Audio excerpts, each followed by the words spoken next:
I want to get that out of the way before we get into any questions. All right. Thank you. I appreciate that support. Thank you. Maybe and one you of these call days. early morning. I am a 70s historian. I love to say I'm a Steelers fan, but I respect the heck out of the Dallas Cowboys. I just want to go down memory lane. I want to have a lot of fun in this interview and talk about, well, we would need a couple of days to talk about all your great catches you had. But I do want to talk about the current Super Bowl. What do you think is going to happen? It should be a good game. A lot of offense early, but I think when you get to the fourth quarter, the team that can get the stops and maybe some turnovers will be the team that probably end up winning. New England, pretty good defensive team. And the question with Atlanta, can they put the pressure on Tom Brady? So it should be a good game and an exciting game, but as far as the outcome, I don't care because the Cowboys aren't in it. That's where I want to get to. The Cowboys did have a great year. What was your opinion of this year's version of the Cowboys? Yeah, they did have a great season, and it was great to see how it all came together, how that adversity had hit us in training camp, with Tony Romo going down in preseason, and then Kellen Moore getting hurt, and then all of a sudden Dak emerging, and how all that came together, and how the team chemistry came together, and everybody was on the same page trying to accomplish the same goal. And, I say that, well, that's what it should be, but it's not. Sometimes that's not always the case. And so, but it was the case this season for the Cowboys, and hopefully what they gained and the momentum they've gained and understanding the players that they have and what they can bring, and then adding draft picks and maybe free agents to the mix to try to make us better and maybe get over the hump for next season. Now, I want to go down memory lane, and there's so many memories, but I want to get right into 1975. You were down in 74, you come out in 75, and you play a great Minnesota team because that was the year they had went undefeated, then lost to the Redskins, and they were really picked to be the team to beat. That was one of their best teams. But you had outplayed them the whole game, and then the Hail Mary, and this is my opinion. That was definitely not pass interference on your part. I thought it was a great catch. I thought when that ball was thrown up, you wanted the ball more than Nate Wright, and you scored. That was from my point. And I'm a Steelers fan, but that is from my point of view. It was an awesome job the way Staubach pump faked a really good player in Krause from the safety position where he couldn't get over, and it was just a terrific play all around. Yeah, it was, and no, there was no pass interference on the play, offensive pass. There was contact, but it wasn't deliberate contact. When I tell this story, I tell people we're playing football out there. We're not playing tennis or golf. So when you're running down the field in a conference playoff game, you're just trying to make a play, and in doing that, you're going to have some contact, but. 2 plays before the Hail Mary, we had like a 4th and 16 that Roger hit me for 22 yards and a first down on 4th down. So if we don't hit that play, then there is no Hail Mary 2 plays later. So we made a lot of good plays in that situation, in that drive, and as you said, against a very good Minnesota Viking team. They did have the best record in the conference that season, and that's why we had to go up there as a wild card team to play them. But we played them tough throughout the football game. And like I said, for this game coming up tomorrow, you play physical through 3 quarters, and then you try to make a play or get a stop or a turnover in that 4th quarter that can make the difference in the game. And that's what we did in Minnesota. We were able to make that play in the 4th quarter, those plays in the 4th quarter to help us win that football game. Okay, now what's your opinion? This was the greatest, I thought it was one of the greatest rivalries in NFL history. Before I get into that, I consider you the greatest storyteller. I watch NFL films. You're one of the greatest storytellers in NFL history. I always look forward to listening to you talk whenever an NFL films project comes up because you really do a good job of that. I just wanted to tell you that. Well, thank you. I appreciate that. Thank you. Now, I want to get into NFL films, they do a great job. Did you see the story did. on the America's team that they did? That was pretty nice. That was one up, and we're going to get to that. And I'm going to tell you how great that was. Now, your rivalry with the Washington Redskins. What's your opinion? Do you still hate them? What's your opinion about the Redskins? Well, I'm 34, 35 years removed from playing, so I don't have that fire in my belly against the Redskins like I did when I played when I was playing. But I still cheer for the Cowboys and hope they beat the Redskins and the Giants and the Eagles every time they play them, each and every time, twice a year. So I can't go out there and help them, but here in Dallas, we make sure the players understand the rivalry and the nature of it, the history of it, so that they go out there with the emotion, intensity, enthusiasm it takes to win a game in a rivalry like that. Yeah, and you know what? It seemed like I love George Allen. He was a great coach. It seemed like you got behind their cornerbacks every time. Every time I'm watching when I watch the game, you were getting deep every time on Pat Fisher or Houston or whatever. And they never, I don't know if they didn't have a safety over the top. You really enjoyed some success against the Redskins. Yeah, we did, and or I did personally, and Tony Hill as well, and Tony Hill, some fantastic games against them. But the reason I had success is because of the type of defenses they played, and those defenses led the eyes of the quarterback, Roger Staubach or Danny White, to me because of the reads in those defenses they were playing. So I would always have a multi-catches game against the Washington Redskins, and even the New York Giants. They played that same kind of defense as well. So even if it was double coverage, we still felt we can beat the double coverage. Just depend on the type of double coverages they were running against us. So, but it was always intense. Actually, I enjoyed playing the Redskins in RFK as opposed to Texas Stadium because those fans were so crazy and so loud and boisterous that it was a pleasure to say you had a 3rd and 8 situation and they're going crazy, hoping that they stop you and get their offense back on the field, and you go over in the middle and catch that ball for 9, 10 yards and a first down, and you hear that silence. Oh, you don't hear any silence. You hear silence. You hear nothing in that stadium, and that's a great feeling. But it was always great to play in RFK. It was always great to play in the Vet, and it was always great to play in the Meadowlands. Absolutely. You know what I enjoyed before I get to the America's team thing, which that was terrific. It was terrifically done in the 70s and terrifically done on NFL Films this year.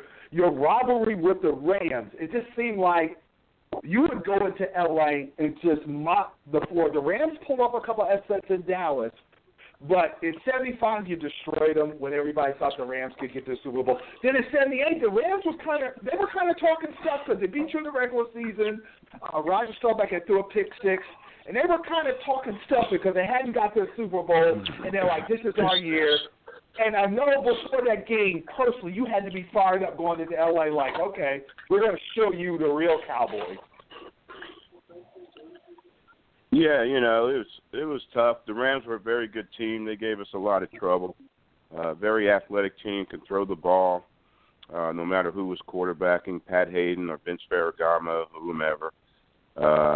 They were a very good team. One of our rivals, simply because they were winning games and getting in our way, and we always seemed to have to play them somewhere along the line. In the playoffs to get past them to try to get to advance in the playoffs. So they were good foe. Gave us all we can handle most of the time, and but a lot of times we gave them all we could handle. They could handle as well. Yeah, and also now we're going to talk about the America's game. That it was one of the best documentaries I ever saw. And then in 78, when it was first done, it was terrifically done. You had just won the Super Bowl. The show Dallas came out. It just seemed like the Dorsett was there, and it was just and you definitely America's team. And it just everything came together. And just, you guys were just cool. You in particular, you had the afro, Tony Hill, and I think that one signature play that represented coolness was against the Colts where Tony Dorsett caught a screen pass at his own 10 and ran it in, and you and him were seen giving each other five as you're running in from the 20-yard line, and that just showed how cool. I mean, some people thought it was cocky. It just looked like you guys were just having fun out there. And we did. We had a lot of fun. We knew we were a good football team, and we know we were well coached. We knew we were disciplined. We knew we were in shape and condition. And it's just a matter of going out there and executing. And then when you execute, you had situations where you had the long runs by Dorsett or the long pass by Hill or myself or Butch Johnson and Billy Joe Dupree. So we had a lot going for us back then. And then we had the head coach that everybody admired in Tom Landry and respected, and our quarterback is Roger Staubach. So it was almost a natural for us to be labeled America's team. So we took that and ran with it, and it's still part of what the Cowboys are all about today. They're still regarded as America's team, even though we haven't won a Super Bowl in 21 years. So, but we're still regarded as that because of what we meant and what we still mean to the sports world, but also to the NFL as well. I actually, you did lose to my Steelers twice, but I considered that 78 Cowboys team one of the greatest teams of all time, even though they didn't win. Those were two of the greatest teams of all time playing each other, and it was one of the greatest Super Bowls ever. I remember the first Super Bowl. I'm going to give you a memory as a kid. You caught that ball over the middle, and I was like, oh, my God, I hope we're not going to lose the Cowboys, because you and Staubach were the greatest tandem. And just describe that rivalry with Pittsburgh, those 2 years. It was very tough. You know, they're a good football team. The best defense I've played against, the best cornerback, Mel Blount, that I've played against in my career. So it was very tough to play against them, tough to move the football. Very physical team. And then on offense, you know, they were tough as well. They could run. They had the balance attack, would run the pass. Bradshaw was doing his thing. Two Hall of Fame receivers, and Lynn Swann and Stallworth. Benny Cunningham, the tight end. So, you know, we matched up pretty well. In Super Bowl 10, we were the wild card team that went in there and lost 21-17. We had some turnovers late in the fourth quarter in that game that turned it around for them and cost us. And then in Super Bowl 13, we had some turnovers there late in the game that made a difference in the second half, especially. But it was a good game. We lost it 34-31. It was good battles. But if we would have won those games, things might have been a little different for Cowboy fans and a lot of the former players that aren't in the Hall of Fame or aren't getting recognition. But, you know, who's to say? It was a great rivalry. I agree, but I don't care that you didn't win. Those players should still be in the Hall of Fame, including yourself, with all the great catches you made. Yeah, I know. It shouldn't be a criteria. I mean, there's a lot of guys in the Hall of Fame that haven't even played in the playoff game, you know, and I played in 22 playoff games. I caught 62 passes in playoff games. I had another 1,000 yards in playoff games, you know. So another thing they don't bring up, I threw 3 touchdown passes in the NFL. I think it was 5 for 9 throwing the football. I don't think there's any other receiver in the Hall of Fame that has thrown a touchdown pass, you know. So there's things that if I could get somebody to speak up for me and defend me and you know, get in that room, you know, vouch for me. That's the word, I guess. But you know, it's hard. Because the further you stay out and get out, the younger writers come in. They don't know nothing about your career. So, you know, you have to try to get through that senior's door. And, you know, I appreciate Kenny Easley. I think he's a Hall of Famer. But, you know, I mean, he's only played 8 seasons in the NFL. What about Cliff Harris? Okay, he was all decade safety. Yeah. they chose Kenny Easley over Cliff Harris. Come on, all right. Yeah, you know. Yeah, you got to be kidding me. Cliff Harris had the rings and all those great plays, and how good he was for an entire decade, a standard of excellence. Now you have Danny White after Staubach retired in '81, and if I think it was Carlton Williamson doesn't hog tie you, you're scoring a touchdown, probably going to the Super Bowl to beat the Cincinnati Bengals, and that changes everything. That really changes everything. What do you think about that? Yeah, that was the '81 Conference Championship game against the 49ers out there at Candlestick, and they had just scored, and we were coming back. Danny hit me over the middle, and I was about to go, but it was Eric Wright, who the cornerback, who grabbed my jersey and then reinforced the grab by grabbing my shoulder pads and yanking me down. If he doesn't do that, I have clear sailing almost all the way to the end zone. And even if I don't get to the end zone, now we're in field goal position to kick a field goal to win the game and go to the Super Bowl. So it was one of those things that could have been Hail Mary too, but you know, it just didn't work out for us in that situation. Finally, what are you doing now in your retirement years? Well, that's about it. Pretty much retired. Just doing personal appearances, chasing my grandsons. I got 4 grandsons playing ball, and one played basketball last night in high school, and just love going to the games and watching them. You know, we had a big signing day around here this past, Tuesday. They had National Signing Day. Tony Dorsett's daughter signed with University of Texas, plays soccer. Emmett Smith's daughter signed with Texas A&M to play soccer. And Charles Haley's daughter signed with Stanford to play soccer.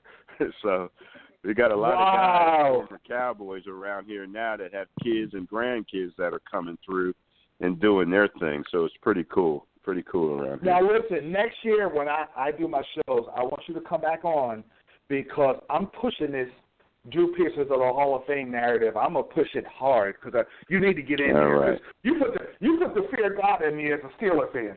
So I just want to let you know about that. So okay. Before my show I ends, appreciate I got it. Joe